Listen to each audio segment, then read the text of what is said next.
কি সুন্দরভাবে দেখেন পটল ক্ষেত করেছে, জাংলা দিয়ে ফুল আসতেছে।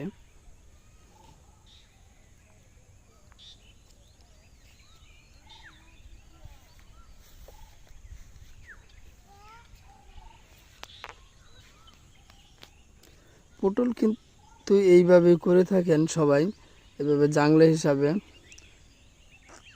ফলন কিন্তু আসতেছে মোটামুটি, দেখেন ফুল আসছে, ফুল আসছে। এখন পটল ধরবে, এখন পটল ধরার সিজন, এখন পটল ধরার সিজন। ফুল ধরা শুরু হয়ে গেছে, পটল অবশ্য আসতেছে। ওই যে পটলটা দেখানোর চেষ্টা করি, দেখেন পটল আসতেছে।